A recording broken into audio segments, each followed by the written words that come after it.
Hello, grade 8. Welcome to quarter 2, Science of Materials, or also known as chemistry. But in our new curriculum, it is known as the Science of Materials. I'm Sir Wawi, your ever curious science buddy. This week, we're going to explore something really exciting about the development of atomic theory. But don't worry, we'll take it step by step over the course within 5 days. So you'll have plenty of time to understand everything about this topic. So, kita natin, we have 6 topics to be discussed. Ano? So, huwag kayo mag-alala. Okay, 5 days yung ating igugugol or gugugulin dito para ma-discuss yung lahat ng yan. Ayan. So, and of course, before we begin, don't forget to like, share, and subscribe and hit that notification bell so you will always stay updated with my latest science videos. And oh, by the way, if you prefer a full lecture of this topic, meron na din po akong uploaded in my channel. You can check it out anytime for a complete discussion. Ano? So, ito lang po ay ginawa ko kasi sa may nag-request. Sir, pwede ba kayong gumawa ng day 1 lang? Okay. Yun po. Sige, pagbibigyan natin. So, in this topic, we will only discuss the idea of atoms from Democritus to Dalton. How the idea of atom was presented or introduced to us. Ano? Ayan. So, before we begin, itong ating second activity, meron ditong first activity. Okay, so mga may copy ng PowerPoint presentation, yung first activity natin is about unlocking vocabulary. And of course, we also have a review, okay, in that part. Ano, ayan. So, let's proceed in this activity. Time travel, talks meeting Democritus and Dalton. So for our objectives, students will understand how Democritus and John Dalton presented their ideas about the atom by imagining a time travel conversation with them and answering guide questions. So we have our PowerPoint presentation. And then, for the instruction, listen or read the story dialogue as Democritus and Dalton share their ideas about the atom. Take note of the important points they explain about matter and atoms. Answer the guide questions based on what you learn from their explanations. Of course, what good in this topic is we have the follow-up questions or guide questions after the dialogue of Democritus and John Dalton. So listen carefully, okay? Ayan, so let's start. So what really happened? Okay, so let's go back way back to ancient Greece around 400 BCE. Okay, a philosopher named Democritus. Actually, ang tawag pa sa kanya sa ibang reference is Democritus of Abdera. Okay, but here, let's call him Democritus. Okay, he's quietly thinking about the nature of matter. Nag-iisip siya about the nature of matter. Okay, parang napapatanong siya, have you ever wondered what is matter made of? Parang yung ganun yung question niya. Okay, so, ayan, he asked himself, what happens if I keep cutting something like a piece of cheese, a rock, or a leaf into smaller and smaller pieces? Sabi niya is, what if i-cut ko yung isang bagay? Okay, in continuous, patuloy kong ikat ng ikat. Darating kaya ako dun sa point na may isang piece or pinakamaliit na piece na hindi ko na kayang ikat? Okay, dun sa kanyang imagination, ang sagot niya is yes. He imagined that eventually you'd reach a point where it could no longer be divided. So, darating daw tayo sa isang point or piece dun sa ating kinat na hindi na natin siya kayang putulin or i-divide. Okay, at yung piece na yon na hindi na natin kayang i-divide, tinawag niya yon as atomos. Democritus called these smallest pieces as atomos, meaning uncuttable. Kumbaga yun na yung pinakamaliit na peraso ng isang bagay na hindi mo na kayang i-cut or i-divide. Ayan. So, atomos. He believed that everything in the universe is made up of tiny, invisible particles known as atoms, moving through empty space. And of course, in addition for this, Democritus also described atomos comes from different shapes. Okay? Indivisible particles that comes from different shapes. Okay, ibig sabihin, sabi ni Democritus, atomos comes from different shapes depending on the matter or state of matter. Okay, may mga triangle, square, circle, or sphere. Okay, yun yung kanyang imagination or representation of atoms. Okay, again. But during the time, not everyone agreed to Democritus. Hindi lahat naniwala kay Democritus that matter is composed of atoms. Okay, meaning uncuttable. Hindi lahat naniwala sa kanya. But during the time, Democritus is on the right track na. Kumbaga, nilid na tayo sa tamang daan. Pero, dumating si Aristotle. Okay, not everyone agreed, especially Aristotle. So, sino ba si Aristotle? Another great philosopher. Okay, Aristotle came along years later. He was respected, influential, and he completely rejected Democritus' idea. Okay, dito dumating si Aristotle at talagang totally or completely rejected the idea of Democritus about atoms. Okay, bakit dinisregard or na-reject ni Aristotle? Because Aristotle, okay, believed that matter was continuous and made of four basic elements: the earth, water, air, and fire. He thought the idea of invisible atoms and empty space was nonsense, which is the idea of Democritus. Nonsense daw yung idea ni Democritus. Kasi nga, si Aristotle naniniwala that matter is continuous, that matter is made of the four basic elements. Okay, and of course, before Aristotle came on this idea or come up on this idea, meron pang mga naunang philosophers sa kanya, especially si Empedocles, that believe that matter came from four elements or made of four elements. Before Empedocles, we have Heraclitus, Thales of Miletus, Anaximenes. So maraming nagso-support dun sa paniniwala ni Aristotle that matter is made of the four basic elements. Okay, maraming naniniwala sa kanya at yung ilan doon mga famous din.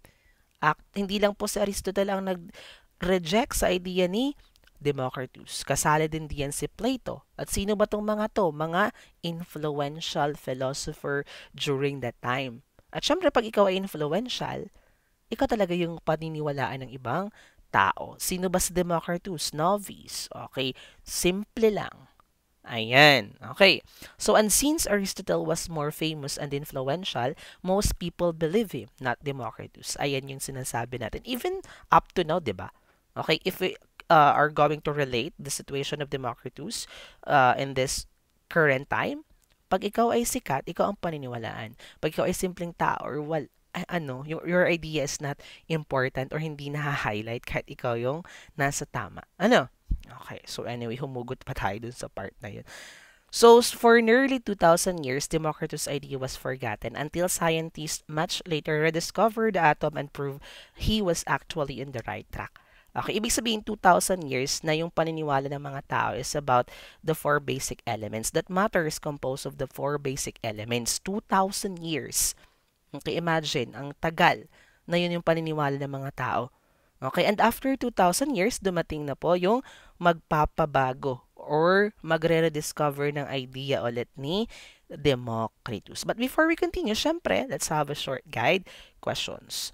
So, draw a representation of Democritus' idea of atom. Ano nga yung representation ni Democritus about atom? Paano niya dinescribe ang atomos? Okay, bukod sa uncuttable. Okay, describe it as, okay, ano yun? Pagkakasabi niya, atomos comes from different shapes. Tinawag niya itong indivisible particle model. In other references, kung makikita natin, ang tawag sa model ni Democritus is atomism. Minsan, hindi na siya din sinasama. Okay, but to be particular or to be specific, ilagay na lang natin para alam niyo yung kung paano din-describe ni Democritus yung atom.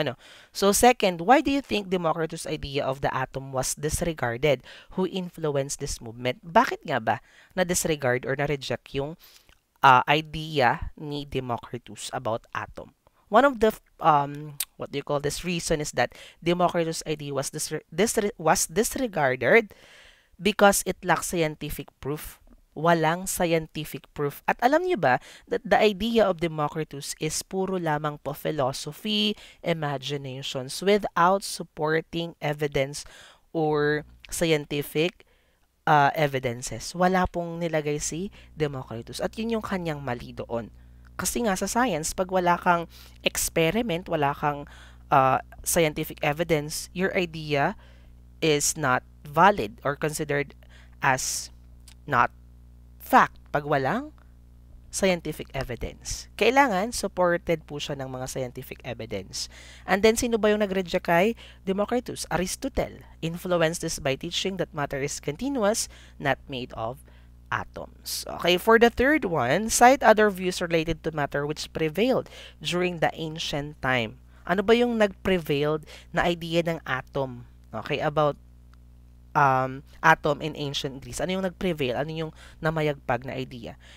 Yun yung idea ni Aristotle, that matter is made of four elements. Okay, the four-element theory by Aristotle said all matter is made of earth, water, air, and fire. Yan yung pinakasikat na idea ng ancient Greeks. Okay, ano? Ayan, so proceed na tayo. Sino kaya yung magre-rediscover? Sino kaya yung magli-lead sa atin sa tama? Okay.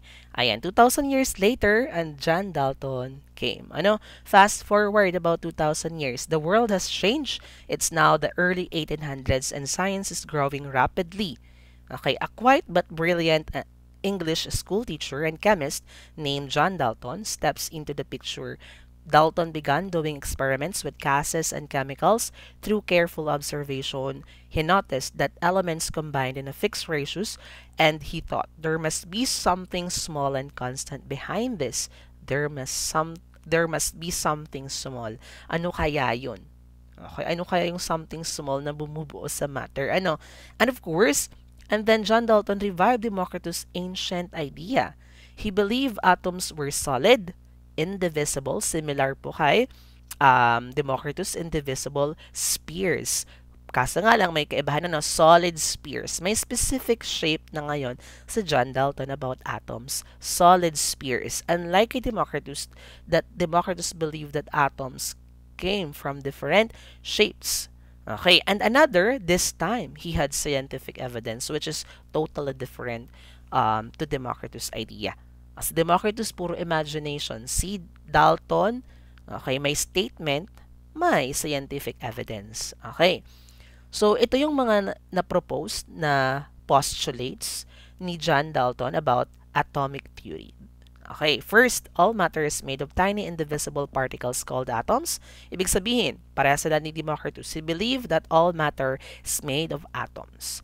Second, atoms of the same element are identical. Atoms of different elements are different. In simple explanation, like for example, the atom of hydrogen is similar to another atom of hydrogen. The atom of hydrogen and atom of oxygen is different. Okay, ganun lang. But don't worry, these postulates will be further discussed in the next lesson, especially in day 2. Huwag kayong mag-alala. Third one, atoms of different elements are combined together in a simple proportions to create a compound. Okay, yun yung mga elements nga daw pwedeng i-combine to create a compound in a fixed ratios. Like for example, H2O. Okay, we have 2:1. 2 hydrogen and 1 oxygen, pwede tayong maka-form ng water. Okay, which is combined in a fixed ratio, 2:1. Okay, next, in a chemical reaction, atoms are rearranged but not changed. Dito sa pang-apat, during chemical reactions, like for example, in a simple reactions, meron tayong water, meron tayong NaCl. Okay, yun yung pinaka-reactant. And then, doon sa product, hindi pa rin po mawawala yung ating NaCl and then the water. Though, hindi na natin makikita yung pinaka-exact, let's say, NaCl, pwedeng ma-rearrange, pero walang mawawalang element. At kung gaano din kadami, let's say, 2 hydrogen, ganun din po sa product. 2 hydrogen pa din. Okay, pwedeng magkasama pa din or pwedeng magkahiwalay. Pero walang mababawas, walang madadagdag. Yun po ang ibig sabihin ng 4 postulates. In a chemical reaction, atoms are rearranged but not changed. Ayan, so, guide questions muna tayo. Draw a representation of John Dalton. Dalton's description of atom. Ano yung pagkaka-describe ni John Dalton about atom? Correct. Okay, solid sphere model. Yung kanyang representation. That atoms is a solid indivisible sphere. Kaya tinawag natin itong solid sphere model. And other references, ang ibang tawag sa model ni John Dalton ay billiard ball model. Okay, but similar, parehas correct or tama. Second, what are the similarities of Democritus and Dalton view on atoms? Ano yung pagkakatulad ng dalawa? Okay, both believe that atoms are tiny, invisible particles that make up everything around us. They both believe that everything around us is made up of atoms. They thought atoms are the smallest pieces of matter and cannot be broken down into smaller parts. Okay, tama ano? Yan yun yung kanilang similarities. Okay. Third, How does the description of atom differ between Dalton and Democritus? Paano ba nagkaiba yung dalawa? Ano yung pagkakaiba? May mention ako kanina. Okay, Democritus said atoms are tiny, indivisible, and comes from different shapes. Dalton described the atom or said atoms are tiny, indivisible, and that atoms of the same element are exactly alike. Kumbaga, si Democritus sabi different shapes. Si Dalton, solid sphere. Another differences, si Democritus walang experiment, si Dalton may experiment or may scientific evidence. Okay. Ayan. So, that's the end of day 1. Hopefully, you learned something about how Democritus and John Dalton introduced the idea of atoms. Okay. So, see you on day 2. Thank you so much.